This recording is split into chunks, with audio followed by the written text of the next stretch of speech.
جابر بيلعب له كرة عرضية. الله، عاوز تكسب انبي؟ مش انا سالت؟ ايوه سالت، جاوب انت بقى. لكن تقول لي ازاي هكسب انبي؟ ده عندنا في الحلقه. حلقه النهارده هستاذنك من فضلك انك تعمل لايك يا عم. اللي قال لك اللايك بفلوس والله يسوحك. ده عندي النهارده لان حلقه النهارده حلقه مهمه جدا، جايب لك فيها السر والخلطه والطريقه اللي تكسب بها انبي بكره وتتصدى جدول الترتيب وتقعد في ماتش الاهلي وبيراميدز قاعد بكوبايه القهوه والسجاره وتتفرج على المدعكه اللي هتحصل. مباراه هنقعدوا فيها برواقه مش هتحرق دمنا زي مباراه الزمالك وبيراميدز اللي كان قاعد فيها الاهلاويه مريحين. بقالي يومين اتنين كاتب لك اهو كشكول كاتب في اللي المفروض يحصل قدام انبي. هي المعادله بسيطه قوي يا صاحبي، المعادله بسيطه جدا خالص. رجوله، التزام، اكسب انبي، اطلع خطوه قدام. موضوع سهل خالص. رجوله، التزام، اضربهم مع بعض في الخلاط يطلع لك الزمالك بطلا للدوري المصري. هتقول لي انت لو كسبت انبي يبقى انا كسبت الدوري. اقول لك الموضوع لسه طويل شويه، تقول حبتين، لكن ده هيقربك اكتر من انك انت تقول الزمالك بطلا للدوري. لكن النهارده عشان اكسب بيراميدز قدامي حاجتين اتنين. او تعالى كده الاول في التشكيل. الزمالك التشكيل المتوقع اللي هيبدا بيه الاستاذ المحترم الكابتن معتمد جلال مباراه انبي. بص يا صاحبي، ماهر سليمان لا غنى عنه، راجل بيقدم مستويات كويسه، بيصنع فرق مع الزمالك. الراجل تاريخه كله ممكن يتحول في الموسم ده. ان الراجل اعتقد ما خدش ولا بطوله قاريه، ممكن تحصل النهارده. الراجل اعتقد ما كسبش الدوري، ممكن تحصل النهارده. فماهر سليمان عنده دوافع قويه بتبان اكتر في الملعب. لا غنى عنه في مباراه انبي. ماهر سليمان في حراسه المرمى طبعا عمر جابر اللي طبعا بننتقده كتير جدا، لكن لا غنى عنه طبعا في ماتش انبي بكره. الراجل قدم مستوى كويس حتى في ماتش بيراميدز. فعمر جابر في الباك اليمين. الناحيه الثانيه لو بنتايج جاهز حطه وانت قلبك حديد. لو بنتايج جاهز هو البديل الافضل، بل هو الاساسي في الباك الشمال. بنتايج لا خلاف عليه. طبعا في نص في قلبين الدفاع استمرار او غياب، قصدي مش استمرار، معلش والله عندي برد سامحني يعني. غياب محمد اسماعيل بسبب الانذارات. فهنبدا بثنائيه الونش وحسام عبد المجيد اللي بدات مباراه الزمالك وبيراميدز واللي قدموا ثنائيه كبيره جدا. حسام عبد المجيد اللي انا قلت لك هو رجل مباراه الزمالك وبيراميدز وليس اخوان 2000 ولا حتى شيكو بنزا. الراجل اللي كان صمام قوي قدام طوفان هجمات من بيراميدز. فحسام عبد المجيد والونش ثنائيه ان شاء الله تخلينا نكسب بكره انبي. قدامهم تلعب محمد شحاته في مركز 6، قدامهم 2-8. شحاته اللي قدم مباراه عظيمه جدا قدام بيراميدز، شحاته اللي اداؤه بيتطور كل ماتش على الثاني، شحاته طبعا اللي ساعات بيضايقك في ماتش لكن بيعوضك في ماتش مهم جدا. وان شاء الله تكون ورقه رابعه زي ما كانت ورقه رابعه في ماتش بيراميدز. شحاته مركز 6 قدامه 2-8 عبد الله السعيد وفتوح. قدامهم ودي الحته اللي ممكن الناس ما تفهمهاش قوي، هلعب بشيكو بنزا وهلعب بعدي الدباغ مهاجم وهلعب ب2000.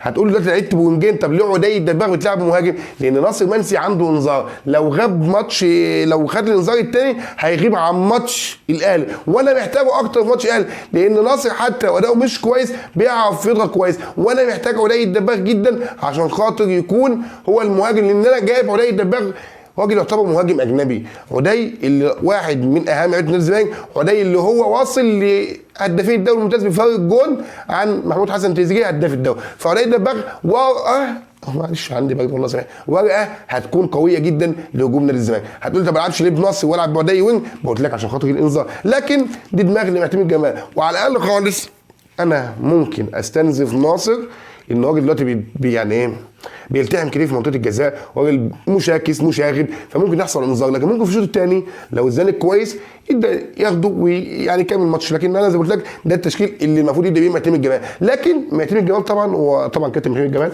ليه نظره مختلفه عننا. ممكن لازم بادئ بكره بمحمد ابراهيم ومعاه عمر جابر عشان خاطر طبعا قلت لك لعيبه بيراميدز في الحلقه اللي فاتت لما نزلنا فيها عنده معدل اعمار صغير. لعيبه انبي بتقدر تلعب يعني ازاي؟ عايزه واحد يكون بدنيا اعلى، وطبعا فرق السن. هتقول له انت حتى عبد الله عنده خبره، تقول له عمر عنده خبره، اقول لك هي في الاخر وفي الاول وفي الاخر دي اختيارات مدرب. لكن انا هبدا بعمر جابر، ممكن احتاج محمد ابراهيم، ممكن احتاج الشوط الثاني. لكن زي ما بقول لك التشكيل، لكن بقول لك في الاول وفي الاخر معتمد جمال طبعا ليه دماغ ثانيه. بص يا سيدي، ايه تاني يخليني اكسب بكره ماتش انبي؟ بص يا صاحبي هفتكر بس كنت كاتب لك ايه.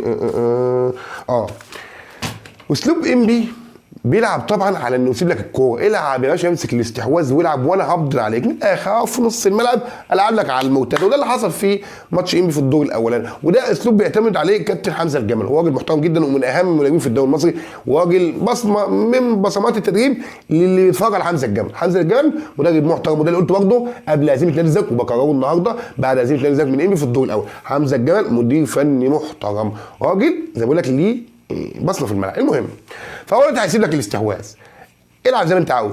طب انا عاوز اكسب. بص يا سيدي، في حاجتين اتنين ما ينفعش تخرج عنهم، ان انت دلوقتي سرعه التسجيل، ان اسجل بسرعه، وان انا يكون عندي تركيز. لان انت النهارده كل خطوه او كل دقيقه بتاخر فيها على ما تجيب الجون، لعيبه انبي بتاخد الثقه، انت بيخش في قلبك الشك. والمفروض يبقى عندك بعض الحاجات فهمتها من الماتش اللي فات قدام انبي في الدور الاول. فانا وحته مهمه جدا، حته والله كده مهمه جدا، عدم الانجراف لاستفزازات بعض اللعيبه. استفزازات بعض اللعيبه زي اقطاع عبد الله، زي زياد كمال، زي كهربا، ما تشغلش بالك برد عليهم. وده اللي حصل في الدور الاول، وخلانا في ناس من جمهور الزمالك عاملاها مباراه او طار، مش مباراه، عاملاها طار والله العظيم ان انا لازم اكسب انبي. هو مش لازم، هو لازم كل حاجه، بس يبقى مركز، ما اخسرش، ما اخسرش تركيزي طبعا في الملعب، يخليني اجي في الدقيقه 90 عمال بحارب عشان اجيب بونت بعد الشر يعني. فزي ما قلت لك، وخلي بالك عايز اقول لك حته مهمه جدا، السوشيال ميديا سلاح مهم جدا جدا جدا يا ولدي، فوق ما تتوقع او فوق ما تتخيل. ليه؟ هقول لك يا سيدي حته مهمه جدا. الاهلي او بعض الصفحات، ماشي الاهلي بعض الصفحات وانت عارف جايه مصادرهم منين يعني، سربهم ان الاهلي عاوز اقطاع عبد الله، وفي الناحيه الثانيه انا بقول لك الاهلي عاوز حامد عبد الله. فانا بقول لك، فهو دلوقتي يبقى مثلا في دماغه انه بيضرك عشان يخلي اقطاع عبد الله ينزل عنده حافز. هو اسمه اقطاع عبد الله بقى، اسمه اقطاع عبد الله اعتقد يعني، هم اقطاع يلعب انبي طبعا كلنا عارفين صعب المشكله الاخيره والقصه طول احنا حافظينها دي. فانا يا صاحبي دلوقتي هعمل ايه؟ انت اديته حافز، ده اللي انا محتاجه، ده اللي انا محتاجه، انك تديله حافز ينزل يلعب. لان انبي بكره ما عندوش حافز، كسب زي خسر، لانه كده بعيد حتى انه يخش رقم 4. الرباعي مسيطر عليه اهلي زمالك بيراميدز مثلا، او يا عم اهلي زمالك بيراميدز سيراميكا اهلي بيراميدز الزمالك، كله اول 4 محجوزين. فانت النهارده اديت دافع لقطاع عبد الله ولاعيبه انبي انها ايه تلعب، وده اللي انا عاوزه. مش عاوزهم زي ما بقول لك ياخدوا الكوره ويستنوني على ما اضغط عليهم ويلعبوا المرتدات. انا عاوز لهم عندهم هدف، هو بيلعب مرتاح، انا عاوز يبقى عنده هدف فيغلط. اللي عنده هدف بيسعى له ممكن يغلط. حلو. في طبعا لاعب طبعا كلنا عارفينه، هو عبد اللقطه، اتكلم مع لعيبه انبي على مكافآت خاصه من جيبه الشخصي. وطبعا الراجل ده ما عندوش فلوس حاليا لانه كان واقع في مشكله ولسه مخلصه، كلنا عارفينه بس مش عايز اقول اسمه، انت طبعا عارف لقطوطه بيحب اللقطه. طبعا فلوس جايبها منين؟ ما تقوليش من جوه بقى، ما انت فهمت القصه. مين اللي بيديله الفلوس دي؟ ماليش دعوه، بس انا عارف وانت عارف. في حد بيحفزه عن طريق مصادر مثلا خارجيه يكسبوا عشان خاطر الناحيه الثانيه دي الدنيا ايه ماشيه. طبعا انت فاهم، ما علينا. المهم بص يا سيدي، فطبعا مش عايزين ننجرف في المشاكل ديت، وخلي بالك مصيرك في ايدك، مصيرك في ايدك. ما تعملش زي لعيبه بيراميدز السنه اللي فاتت، كان مصيرها في ايديها وبنسبه 99% بيراميدز هو بطل الدوري. طبعا مشاغل خبطه ورا الثانيه ورا الثالثه، طبعا مع مجامله صغننه الاهلي بطل الدوري الموسم اللي فات. فانت النهارده مصيرك بيدي ليس بيد عمرك، هي في ايدي انا اهي. هتقول لي اصل مؤامرات افلامانات حكايات، انا مصيري في ايدي، اكسب اكسب الاهلي رسميا زي بطل الدوري الممتاز. انت لو كسبت بكره خلي بالك رسميا الزمالك هيلعب في الدوري ابطال افريقيا، كده انت حجزت المركز الثاني. ففهمت اهميه ماتش بكره ايه؟ لازم تكسب باي طريقه، ماتش يكون في النهايه 3 نقط في جيب نادي الزمالك. فمصيرك في ايدك زي ما قلت لك، واديتك بيان على كده نادي بيراميدز اسف الموسم اللي فات. وعاوز بس طلب صغير للجماعه القائمين على اون سبورت، اتمنى بكره بلال علام، اتمنى بلال علام، لان بلال علام حقيقهم. بلال علام اقسم بالله بيخلي الماتش الاهلي والزمالك ليه طعم، سواء الاهلي اللي بيلعب وكسبان او الزمالك بيلعب وكسبان. بلال علام مش هقول تاجل من الفيديو اللي فات مذيع عالمي وصوته مش عارف في ايه، مش محتاج تقييم انا. بلال علام اللي بيخلي ده لو واحد لو بيفهم للماتش طعم.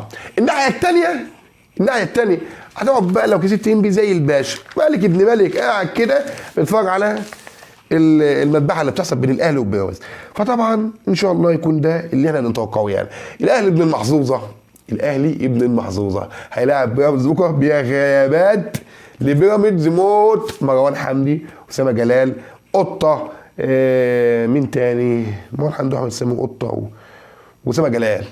عندك غيابات حلوه قوي. فتقول لي طب تقول لها كده تشكيل بيراميدز على الاقل خالص. ما بحبش تشكيل الاهلي لانه معروف، خلي بالك تريزيجيه ونشاري وزيزو، ما هو الراجل ده ما بيغيرش بتاعهم، ده توب ده. لكن بعد غيابات في بيراميدز ممكن تخلي يوشيتش المدير الفني يبدا بالشناوي في حراسه المرمى، الشيبي، محمود مرعي، وعلي جبر، اللي خلي بالك كان في كلام ان الراجل بيجهز نفسه للاعتزال في نهايه الموسم. فهل علي جبر يلعب بكره؟ لكن حتى انا حاطه في تشكيل اساسي عندي اهو، حتى لو ما لعبش بنسبه خطر 80% البديل بتاعه حامد حمدان.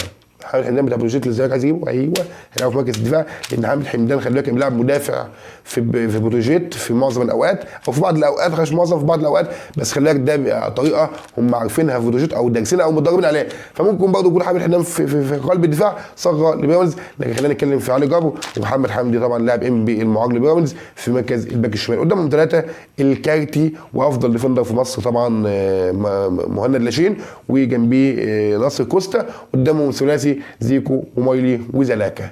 ده التشكيل المتوقع. طب تقول لي قول توقعاتك لماتش زيكو انبي. اعتقد ماتش صعب هيخلص بفرق واحد، يعني 1-0 بالكتير خالص. يعني ماتش الاهلي وبيراميدز تقول لك ايه، كل المؤشرات بتقول لك الاهلي هيخسر من بيراميدز، لكن الاهلي حتى لو خسر هيعمل نتيجه ايجابيه، يعني هيبقى في ند في الملعب. لكن توقع الشخصي فوز الاهلي بكره. الاهلي مش هيسيب الدوري يروح بايده حتى لو فيها مبصيه كده من انت فاهم بقى. لكن زي ما بقول لك توقع الاهلي يكسب، ده اللي انا متوقعه. عسى الله ان يخيب يعني رجائي او يخيب توقعي، وان شاء الله يثبتنا، ومش يثبتنا بقى عشان مش عارف اتكلم الباقي، او انا مش مركز بصراحه، ان زيك يكسب بكره ونكون قاعدين في ماتش الاهلي وبيراميدز ده اللي بيتمناه، مريحين وقاعدين بول العصا. النتيجه المحببه طبعا، واللي ما يضحكش عليك يقول لك فوز الاهلي او فوز قصدي بيراميدز، النتيجه الصح تعادل الفرقتين. وان شاء الله خلي بالك، لان تعادلهم مع خساره الاهلي مثلا ماتش الزمالك هيخلي سيراميكا لو كسب يطلع في حته بعيده جدا، وممكن يكون المركز الثاني. جوله عنق الزجاجه لجميع الفرق، مباراه هتغير شكل جدول الترتيب في الجوله اللي بعدها. يعني اللي هيحصل النهارده هيغير جدول الترتيب المره الجايه في الجوله الجايه اللي هتقام بين الزمالك والاهلي يوم 1 مايو، والدوري على صريح ساخن. وده اللي كنت طبعا بتمناه طول عمري، ان الدوري ده يكون ليه شكل، يكون ليه اداء، الناس كلها تتفرج عليه لحد اخر جوله، زي طبعا في مش بكاس طبعا، لكن الدوري الانجليزي الناس تتفرج عليه لحد اخر جوله. في النهايه لو عجبك كلامي واول مره تشوفني هستاذنك من فضلك بعد اذنك انك تعمل لايك واشتراك وتفعل زر الجرس عشان يوصلك جديد. ما عجبكش كلامي ممكن تقول عليا في الكومنتات، ممكن ترد عليا في الكومنتات، وهي فوق دماغي وهي محترم، وباذن الله اشوف حلقه جديده، والسلام.